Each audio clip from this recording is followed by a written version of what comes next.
Alors, maintenant, mais c'est pareil, ça va être une promenade qui va être joyeuse comme celle de ce matin, puisque nous allons parler d'un angle d'attaque qui me paraît nécessaire aussi pour bien mettre les choses au clair sur ce Dieu que nous espérons, dont nous espérons la venue. C'est un Dieu de la vie. J'ai presque envie de dire que c'est un synonyme. C'est le Dieu vivant, c'est le Dieu des vivants, c'est notre Dieu auquel nous croyons. Alors je fais ce passage-là également en deux parties. D'une part pour redire un peu des mots de la foi en un Dieu vivant, c'est-à-dire la foi de ceux qui espèrent dans la venue d'un Dieu vivant. Ça sera la première partie. Et la deuxième partie, pour ne pas oublier aucune des vertus théologales qui nous habitent, la charité de ceux qui espèrent. Comme ça, vous retrouverez à partir de l'espérance dans un Dieu de la vie, à la fois ce que la foi en dit et ce que la charité doit en faire. Parce qu'on l'a un tout petit peu entreaperçu tout à l'heure, quand Benoît XVI, par exemple, nous disait que le cœur, c'est de se laisser atteindre par l'amour de Dieu, mais il fallait prendre ce verbe « atteindre » très au sérieux. C'est-à-dire que quand on se laisse atteindre par l'amour de Dieu, il se passe quelque chose. Ça n'est pas juste une atteinte informative, c'est une atteinte transformante. Alors ça, on va le redire un peu plus en détail maintenant. La foi, dans l'Ancien Testament, sans aucun doute, l'expression qui revient très souvent pour qualifier Dieu, c'est de dire qu'il est le Dieu des vivants, ou même dire qu'il est lui-même le Dieu vivant. Vous pourrez vérifier ça, par exemple, dans le livre de Daniel, au chapitre 14, verset 25. Et le Dieu des vivants, je n'ai pas relevé toutes les citations, tellement il y en avait. C'est ça qui le caractérise, et c'est très important. Dieu se révèle ainsi à l'homme, il s'est révélé aussi comme ça à l'homme, j'allais dire, dès que l'homme a voulu penser l'action créatrice de Dieu, quand il a voulu penser son action créatrice, il l'a comprise comme une effusion de vie.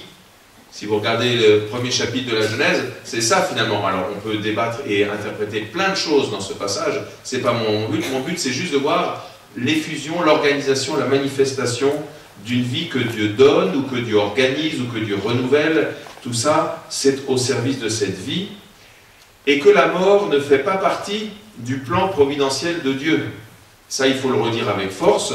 Je vous cite deux passages pour que vous alliez peut-être vous-même les regarder de plus près. Dans le livre de la sagesse, au chapitre 1, versets 12 à 15, je commence au verset 13 même.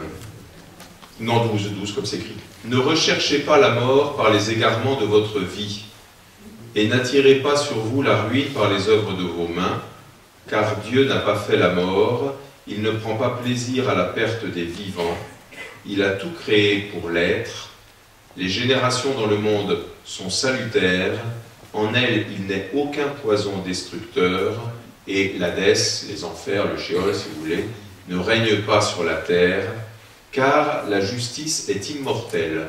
Alors ça valait la peine d'aller jusqu'à la fin, parce que c'est une façon de comprendre comment le Dieu de l'Ancien Testament est vraiment le Dieu de la vie, c'est aussi au nom de sa justice. Et ça, c'est très important, et ça va permettre à la révélation divine dans l'Ancien Testament de petit à petit faire quelques pas, des pas annonciateurs, des pas d'attente peut-être, vers ce que nous mettons, ah ben oui, là, il faut que je me visse un peu, parce que je vois bien que ça bouge, vers ce que nous mettons derrière le mot « vie ». Le Dieu de la vie est liée à la justice, c'est-à-dire qu'il n'est pas juste, vu d'un point de vue de Dieu, que Dieu d'une main crée la vie, la crée avec effusion, la donne, veuille la partager sans relâche, et que d'un autre, cette vie-là soit amenée à disparaître. Il y a quelque chose, on pourrait dire d'injuste si on veut, mais presque d'incohérent. D'incohérent dans l'idée que l'Ancien Testament se fait de Dieu. Le Dieu de l'Ancien Testament est un Dieu cohérent, dont on ne comprend pas toujours très bien en tant qu'homme les tours et les détours, mais dont il y a des mots qui m'échappent parfois, qu'on gratifie au moins, ou qu'on qualifie au moins, de Dieu cohérent. Et puis d'une justice qui est liée aussi à la justice dont les hommes entre eux ont le service et la charge. Qu'est-ce que ça veut dire? Vous savez, toutes ces questions qui viennent aussi dans les livres de sagesse, qu'est-ce que ça veut dire de constater que ici-bas, les injustes et les impies prospèrent, font des affaires, que tout va bien, et puis que les justes, ceux qui mettent leur foi dans le Seigneur, le Dieu de l'Alliance, qui leur a promis la vie, la terre promise, etc., que les justes périssent, que les justes soient persécutés, que les justes soient aux abonnés absents. pour cause de mort, pour cause... Qu'est-ce que ça veut dire ça? Il y a des questions qui sont posées en même temps à la justice et à la vie.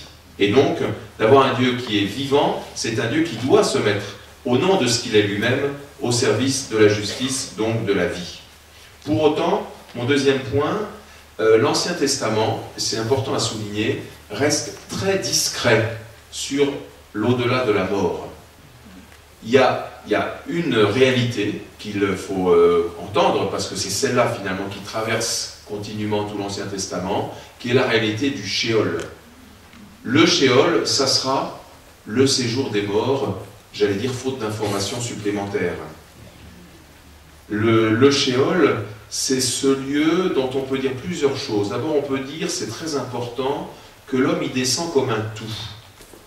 Le Sheol, c'est l'endroit où tout l'homme se couche, parce que l'haleine de vie qui vient de Dieu, la même, si vous voulez, qui a été donnée, qui a été insufflée à Adam et Ève au commencement, cette haleine de vie, Dieu la reprend, elle s'échappe, alors tout l'homme privé de cette haleine de vie, ben, il ne lui reste plus qu'à aller au Sheol, c'est-à-dire sa chair animée d'un souffle, mais qui n'est plus cette haleine de vie. C'est un lieu dont on ne peut pas dire grand-chose. C'est par définition le lieu de l'oubli, c'est le lieu de l'isolement, c'est le lieu de la poussière, parce qu'on le sait, le corps va à la poussière, mais c'est pas sous cet angle-là, c'est plutôt, c'est gris, c'est évanescent, c'est le lieu du silence. Il y a plein d'expressions comme ça, qui parlent du Sheol. Si vous voulez, on peut au moins écouter un extrait d'un psaume, le psaume 88, quelques versets, 4 et suivants.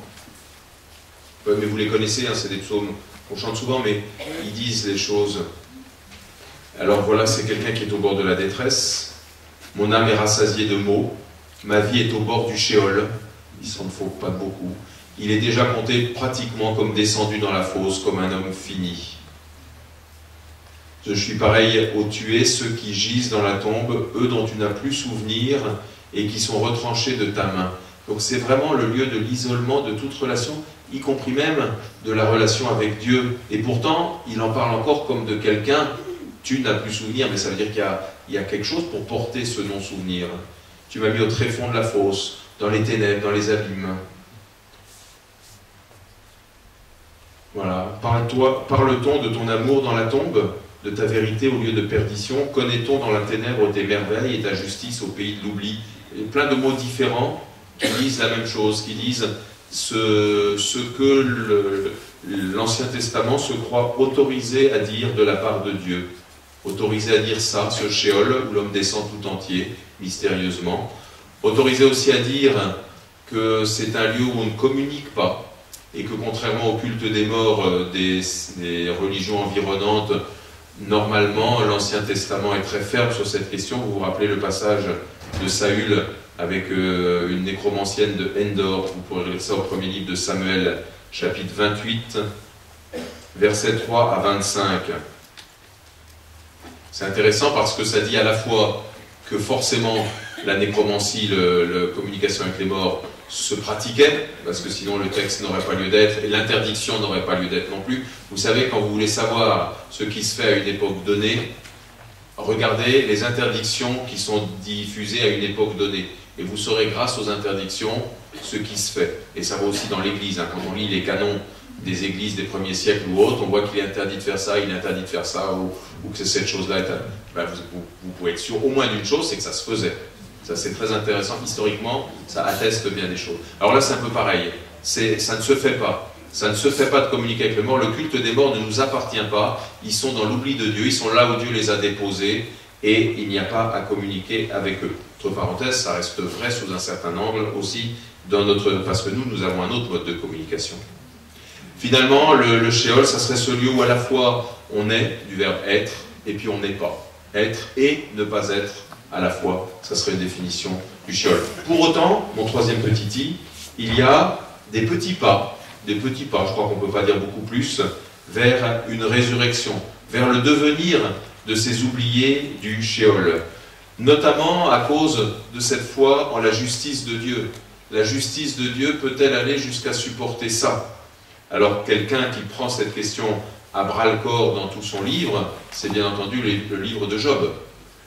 Job, on voit de quelle façon les malheurs s'acharnent sur lui, non seulement les malheurs physiques, non seulement les malheurs matériels, familiaux, etc., mais j'allais dire, le pire du pire, ce dont on se passerait bien dans ces cas-là, c'est les amis qui viennent vous en rajouter une couche.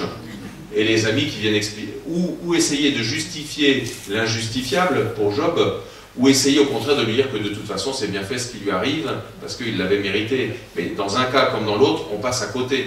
Et Job va être trouvé fidèle aux yeux de Dieu, parce que justement, il ne fera pas fausse route dans cette double impasse. Alors il y a cette phrase que nous connaissons bien, mais que je ne résiste pas au plaisir de vous relire, au chapitre 19, verset 25, et ça aussi c'est un texte qui est choisi souvent, enfin en tout cas il est dans le Fêtes et Saisons, donc il est choisi souvent pour des sépultures.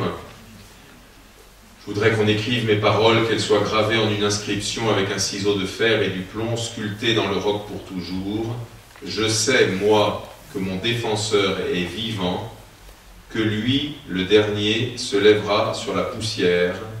Une fois qu'ils m'auront arraché cette peau qui est mienne, hors de ma chair, je verrai Dieu. Alors, il faudrait prendre le texte sans doute avec beaucoup de précision, mais on peut au moins en garder cette double certitude que Job s'adresse à Dieu comme son défenseur, c'est-à-dire précisément comme celui dont finalement la responsabilité ultime est de faire advenir la justice, ce que le jour du Seigneur annonçait. Le jour du Seigneur, c'est le jour de la justice de Dieu, la vraie justice. Donc Job s'appuie sur cette foi commune de la venue du défenseur, et son défenseur va se lever sur la poussière, et que malgré que sa chair soit descendue à la tombe, il le verra. Il verra son défenseur vivant. C'est une des phrases où on le sait, il y a quelque chose déjà de très fort quant à ce qu'on pourrait espérer de mieux pour ceux qui descendent au Sheol. Alors il y en a d'autres dans les mêmes années, dans les mêmes époques. Je ne vais pas rentrer là-dedans, mais ce sont des époques tardives de la rédaction de l'Ancien Testament. Ce sont toutes des périodes post-exiliques, si ça vous rappelle quelque chose, c'est-à-dire après un certain nombre de désertification de l'espérance juive, et elle a ressurgi de façon renouvelée. Alors c'est le temps du livre de Job, c'est le temps de la mise par écrit de certains psaumes. Vous pourrez regarder le psaume 16, versets 10 à 11. « Tu ne laisseras pas ton ami voir la corruption ». Vous vous rappelez, c'est ce psaume qui est cité par Pierre dans les Actes des Apôtres, lorsqu'il l'applique au Christ, qui n'a pas vu la corruption. Psaume 73. Et puis, plus on s'avance vers ce que nous allons accueillir en la personne du Christ, plus aussi émerge une littérature biblique qu'on appelle apocalyptique, donc qui sont des littératures extrêmement compliquées à comprendre pour nous parce qu'elles sont faites de plein d'images, et que nous aimerions qu'à chaque image, par exemple, corresponde quelque chose. C'est beaucoup plus qu'une correspondance terme à terme, c'est l'attestation qu'on veut parler de la part de Dieu dont la venue est imminente, et qu'on ne peut pas parler de la part de Dieu, et que les images sont des images qui sont autant là pour brouiller, ou peut-être même davantage pour brouiller, que pour illuminer. Nous voudrions des images qui illuminent. Les images apocalyptiques, elles brouillent. Alors, comme livre de cette période-là, l'attestation la plus claire aussi qu'on trouverait, c'est dans le livre de Daniel, au chapitre 12, les versets 1 à 3. Je vous lis.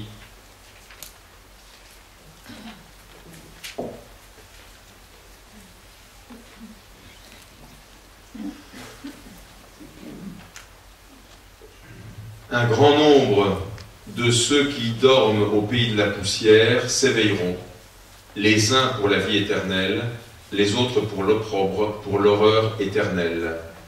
Les doctes resplendiront comme la splendeur du firmament, et ceux qui ont enseigné la justice à un grand nombre, comme les étoiles, pour toute l'éternité. Vous voyez, ces quelques versets, hein, c'est pas la foi constante et globale de l'Ancien Testament, c'est une espèce de fine pointe, mais qui forcément, nous chrétiens, nous touche, parce qu'elle va rejoindre aussi ce à quoi nous croyons. Un grand nombre de ceux qui dorment au pays de la poussière s'éveilleront. Ben voilà, c'est ça. À la fin du Sheol, il y a quelque chose, il n'y a pas que le Sheol, il y a la possibilité ou l'annonce qu'on puisse se réveiller, mais dans un contexte qui est 150 ans avant la venue du Christ. C'est un contexte politiquement troublé, religieusement troublé, et avec cette littérature apocalyptique dont vous trouvez tous les exemples que vous voulez dans le livre de Daniel. avec un contexte dont j'ai dit qu'il était troublé, c'est-à-dire qu'il était aussi un contexte de martyrs. Et c'est la proximité avec les martyrs qui continue, j'allais dire, à forcer la réflexion croyante du peuple juif quant à ceux-là qui vont dans le Sheol bien trop précipitamment. Tous ceux qui y vont à cause de ce martyr, il y a une réflexion qui se mène, alors on la trouve là, et puis on la trouve, je cite au moins les références, dans le deuxième livre des Maccabées, au chapitre 7, les versets 9, les versets 14, c'est ces histoires de martyrs dont on dit que effectivement la vie les attend. C'est pas si simple que ça, hein. Ou 2 Maccabées, chapitre 12, versets 40 à 46.